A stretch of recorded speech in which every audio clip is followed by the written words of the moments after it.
You know what you should do. Save more, spend less, invest early, avoid debt. You've read the articles, watched the videos, listened to the advice, and yet nothing changes. This isn't a knowledge problem. Most people struggling financially are not confused about what helps. They know impulse purchases drain their accounts. They know subscriptions quietly add up. They know credit card interest compounds against them. The real gap is not between knowing and not knowing. The gap is between knowing and doing. Most financial advice assumes information creates change. Learn the right thing, then do the right thing, as if knowledge automatically turns into action. But it doesn't. Behavior isn't controlled by the rational mind that absorbs information. It's controlled by habits, emotions, environment, and identity. And those forces are far stronger than knowledge. Think about this. Someone knows eating fast food every day is expensive and unhealthy. They've seen the numbers, they've read the studies, and yet, after a long day, they still pull into the drive-thru. Not because they forgot the information, but because exhaustion overrides intention.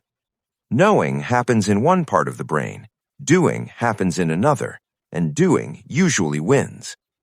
Consider something smaller, but just as revealing: subscriptions. You open your bank statement and see charges for apps you barely use, a streaming service you forgot you had, a gym membership from 2 years ago. You know you should cancel them. You've known for months. The math is simple. $20 here, $15 there, hundreds over a year. And yet, they keep renewing. Not because canceling is hard. Most services let you cancel in 2 clicks. But because canceling requires effort at the wrong time. Logging in, navigating menus, confirming the decision. And on a Tuesday night after work, that friction feels enormous. So you tell yourself you'll do it later. Later becomes next week. Next week becomes never.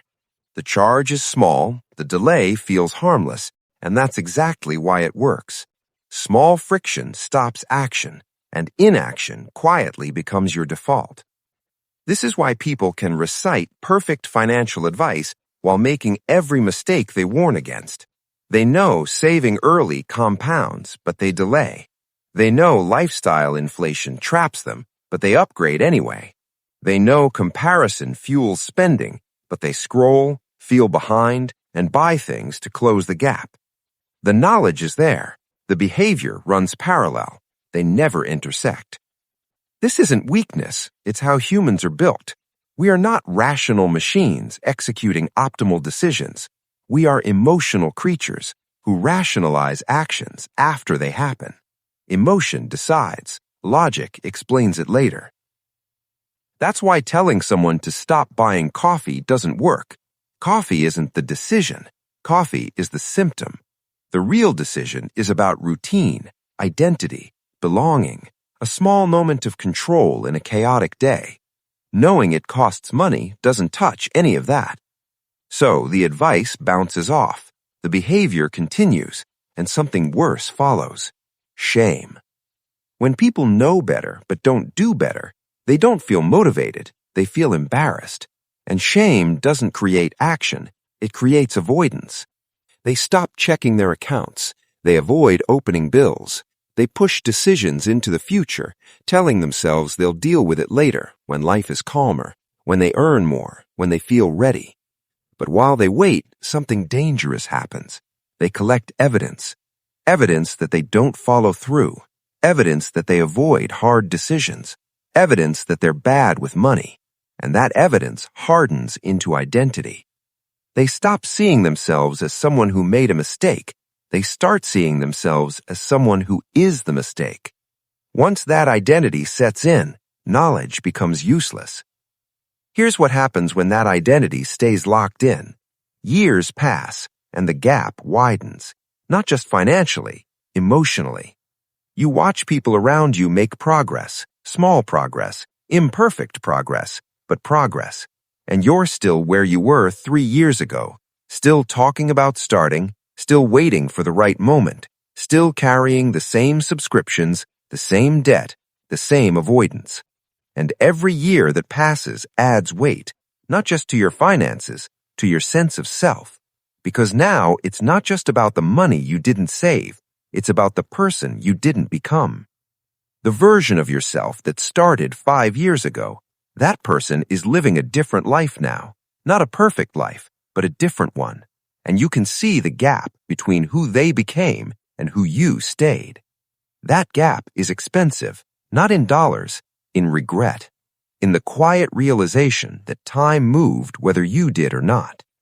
Other people weren't smarter, they weren't more disciplined, they weren't more ready, they just acted before they felt certain, and action created momentum, and momentum created identity, and identity created more action, while you waited for clarity that never came.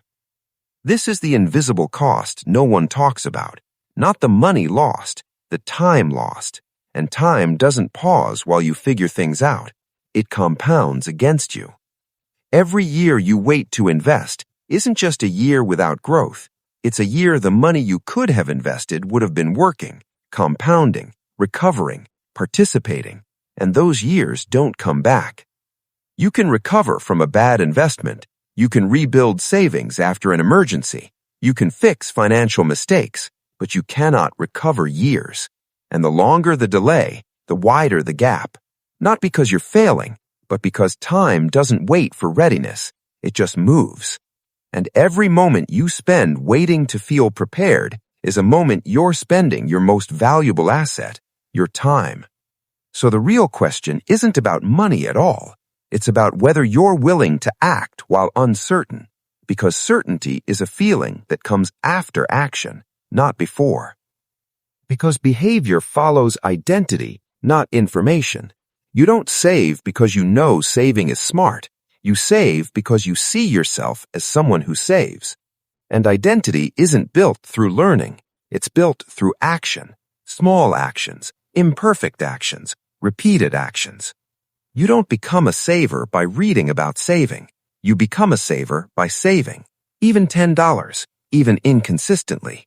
Because every action creates evidence, and evidence rewrites identity.